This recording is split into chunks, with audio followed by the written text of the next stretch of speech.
남북의 젊은이들과 다양한 남북 문화에 대해서 이야기를 나누고 남북 간의 생각의 거리를 좁히는 시간이죠. 남녀 북남 시간. 오늘 또 연통 TV 크리에이터 박유성 씨, 동국대 북한학과 송칠인 씨가 함께합니다. 두 분 어서 오세요. 네. 안녕하세요. 네, 안녕하십니까. 네. 자, 이제 수능이 100일 앞으로 다가왔는데 네. 원래 이 시간쯤 되면 수험생들이 가장 초조하고 긴장되고 뭐 이런 시간 아니겠습니까? 채린 씨는 당시에 기억이 있을 텐데 어땠습니까? 저는 그 수시로 대학을 준비했는데 그래서 딱 이 수능 100일 전 이맘쯤에 그 자소서를 어떻게 쓸지 그리고 뭐 어느 대학을 넣을지 이런 걸로 고민했던 기억이 있습니다. 네. 수시니까 이제 굉장히 바빴겠군요. 네, 이 시점에. 맞습니다. 자, 유성 씨도 한국에 온 이후로 네. 수능을 봤죠? 네, 봤습니다. 수능 100일 때 좀 긴장했나요? 제가 이제 그때가 이제 한국에 온 지가 1년도 채 안 되는 기간이었기 때문에 긴장감이 전혀 없었습니다. 뭘 몰라서 긴장 안 한 것 같네요. 이게 이렇게 중요한 시험인지도 몰랐고요. 그냥 이제 친구들이 그 수험표 들고 가면 나중에 그걸로 할인 많이 받는다고 해가지고요. 수능 날을 그것 때문에 많이 기다렸었습니다. 네, 그렇군요. 근데 이제 북한에도 우리처럼 이렇게 한꺼번에 시험을 보는 수능 네. 같은 그런 대학 입시 제도가 있는지 궁금합니다. 북한은 사실 한국처럼 이제 전국에 있는 모든 고등학교 학생들이 같은 시험을 보는 이런 제도가 없습니다. 아, 없군요. 다만 이제 대학교에서 출제하는 문제를 본인이 지원한 대학교에 가서 시험을 보는 형태인 거죠. 그래서 이제 뭐 북한의 명문대학교라고 할 수 있는 김일성 종합대학 같은 네. 경우에는 이제 1, 2차로 시험을 그렇게 보는 그런 게 필요합니다. 그리고 이제 북한에는 대학교를 뭐 신청은 자기 마음대로 할 수 있지만 그 이제 국가에서 본트라고 해가지고요. 그 시 단위로 뭐 군 단위로 대학교에 갈 수 있는 자리가 몇 개씩 내려옵니다. 아, 정원 할당 같은 그런 거네요. 그렇죠. 그래서 네. 거기에 이제 지원을 해서 뽑혀가는 사람이 이제 대학교에 가서 시험을 보는 그런 시스템입니다. 네. 그런데 북한에서는 어떤 학생들이 대학을 주로 지원합니까? 이제 그 중학교 3학년 정도 되면요, 이제 시군 단위로 제1고등중학교라고 해서 공부를 제일 잘하는 학생들이 들어갈 수 있는 시험을 봐서 들어갈 수 있는 학교가 있습니다. 네. 그래서 그 학교에 이제 시험을 보고 들어간 학생들이 이제 많은 뭐 시나 도에 있는 대학교를 지원해서 가는 그런 시스템입니다. 네. 지금 뭐 최근에도 이제 북한 소식을 전해 들을 때가 있을 텐데 네. 북한에 있는 유성 씨의 친구들 중에서 대학에 간 친구들이 있습니까?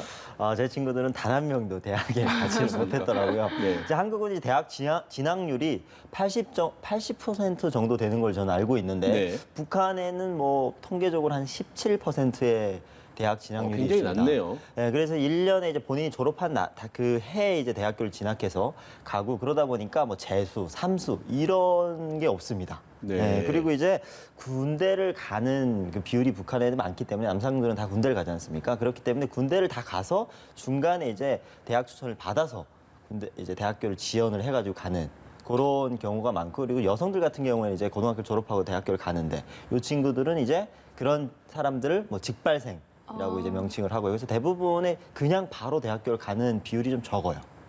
아니 근데 아무리 대학 진학률이 낮아도 우리처럼 좀 이렇게 학생들이 가고 싶어하는 대학은 몇 개 있을 것 같아요. 당연히 있죠. 저도 이제 가고 싶은 대학교가 있었습니다. 네, 나름. 그래서 북한에 뭐 어떻게 한국에 보면 스카이라고 할 수 있는 네. 대학교가 있는데 이제 다들 아시는 김일성 종합대학이 이제 1위로 꼽히고 그리고 2위가 김책공대. 네. 김책공대가 2위 정도. 유명한 되고. 대학이죠. 그렇죠. 네. 그리고 이제 김영기 사범대학교라고 해서 여기가 이제 교직원들 양성하는 대학교 이 정도로 됩니다. 그 외에로 이제 김일성 정치대학교라고 해서 여기를 나오면 보이지도원들이 되는 대학교라서 이쪽도 많이 선호를 하는 그런 추세입니다. 그렇군요.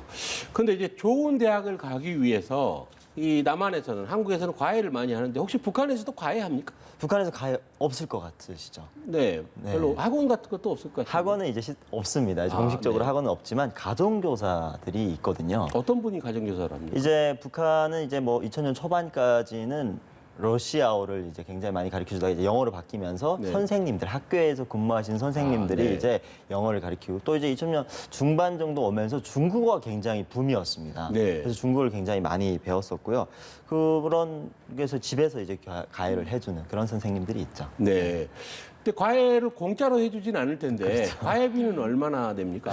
이제 가해비가 뭐 전국적으로 이제 축적이 딱 된 거는 아니지만 제가 네. 이제 가해를 받았었거든요. 아, 그랬군요. 네, 그랬을 때 이제 그 한 달에 한 25kg에서 30kg 어떤 걸요? 네, 쌀을 이제 가해 선생님한테 드리는. 아, 이렇게 메고서. 네, 저희 아버지가 네. 자전거 뒤에다가 이제 네네. 실어서 이제 갖다 드렸는데 그렇게 양이 좀 많았던 이유가 이제 한 선생님이 국영수를 다 가르쳐 줍니다.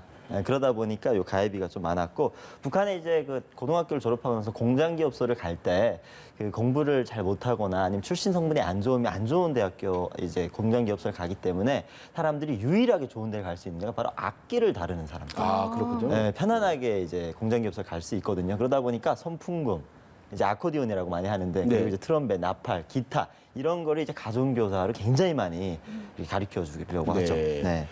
유성 씨도 이제 북한에서 과외도 받고 했다고 하는데 네. 만약 유성 씨가 북한에서 대학에 갔다.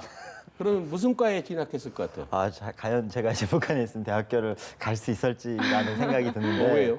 저희 아버지가 또 이제 노동자 출신이고 하다 보니까 저는 아마도 이제 아버지가 일하는 공장에서 아마 노동자로 이제 공무직장에서 쇠를 깎지 않았을까. 출신 성분에 좀 한계가 그렇죠. 있군요. 네, 많이 있어서 저는 못 갔을 것 같고 네. 대신에 제가 이제 제일 그 한국에 와서 뿌듯하고 이제 자긍심을 느끼는 게 4년제 대학교를 제가 여기 와서 졸업을 했다. 이거에 대한 그 자부심이 엄청나거든요. 네. 감사하며 살고 있습니다. 네, 그렇다네요. 자, 북한에도 이렇게 과외가 있다는 게 참 신기하긴 해요. 네. 그렇지만 이제 입시 열풍은 정말 이 대한민국이 대단하지 않습니까? 네, 아무래도 최린 씨 같은 경우는 뭐 최근에 유명한 드라마에 보면 무슨 입시 코디네이터 이런 것도 있잖아요.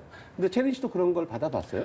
실제로 그 입시 코디네이터가 있다고 하더라고요. 저도 네. 뭐 직접 받아보진 못했지만 아까 말씀드린 것처럼 수시를 준비하느라 그 자기소개서가 좀 중요하잖아요. 그래서 한번 의뢰 같은 걸 부탁해 봤는데 이게 또 보통 일이 아니더라고요. 이게 뭐 문항에 따라서 추가 비용이 더 들기도 하고 네. 그리고 또 뭐 검토만 하는 데만 비용이 많이 들고 또 첨삭까지 받으면은 너무 비싸서 제가 받지는 못했습니다. 아, 그랬군요. 네. 그리고 저도 고등학교 때 그 독서실 책상을 놓고 공부를 했는데 집에다가요? 네네. 뭐 독서실에 네. 갈 수도 있지만 요즘은 책상이 아예 그렇게 나와서요. 네. 근데 요즘 보니까 또 요즘은 아예 밖에서 문을 걸어 잠글 수 있는 책상도 나왔다고 그건 하더라고요. 좀 너무 비인도적인 거 네, 아닙니까? 그래서 일명 뭐 사도세자 책상 뭐 이렇게도 불린다고 하더라고요. 아, 뒤주에 갇힌 네, 것처럼. 네. 그래서 네. 근데 저도 동생이 고등학생이다 보니까 옆에서 공부하는 걸 보면 또 제가 보고 신기했던 거는 그 명문대생들이 자기 도서관에 학교 도서관에서 그런 공부하는 모습 이런 영상을 틀어놓고 같이 공부를 하기도 하더라고요. 네. 그래서 뭐 기운을 받으려는 거겠죠, 일종의. 그걸 네. 보고 요즘도 참 입시 경쟁이 치열하구나 생각했습니다. 네. 뭐 정말 대한민국의 입시 경쟁은 뭐 전 세계에서 정말 굉장히 유명한 편이죠. 네. 악명이 높고. 네. 유성 씨는 이렇게 한국의 입시 경쟁, 과외 경쟁을 보면 어떤 생각이 들어요? 저도 이제 그 잠깐 경험을 해 봤었습니다. 그 입시 경쟁이라는 걸 이제 아니 고등학교로. 수능 100일에도 별로 긴장 안 했다는데. 하지만 이제 제가 원해서 하는 것보다는 사실 그 옆에서 굉장히 강제적으로 많이 하는 분위기여서 참 힘들었었고 그런 기억들이 있는데 제가 한국에 초반에 와서 그 야간 자율학습이라는 시간이 있더라고요. 이제 정규 수업이 끝나고 나서. 그래서 전 자율학습이라고 해서 당연히 뭐 자율적으로 하나 보지 하고 이제 책가방을 들고 밖으로 나갔는데 선생님이 자유가 아니라 이건 강제다. 앉아라. 이렇게 공부를 시키는 그런 경험이 있었는데 네. 사실상 저는 이런 경험이 좀 본인이 하고 싶어서 하는 게 아니다 보니까 저로서는 이렇게 자유민주주의 국가에 와서 이거 좀 너무하는 거 아닌가 이런 생각도 잠깐 했던 적이 있습니다. 네, 자율학습이라니까 너무 고지고대로 믿었군요. 네. 네. 네, 오늘은 수능 100일을 앞두고 남북의 입시에 대해서 얘기를 나눠봤는데요. 요즘 뭐 코로나19 때문에 학교 수업도 정상적으로 이루어지지 않고 있는데 우리 수험생들 끝까지 조절 잘 해서 좋은 결실 있기 바랍니다. 자, 우리는 또 다음 주에 만나죠. 네, 두 분 감사합니다. 감사합니다. 감사합니다.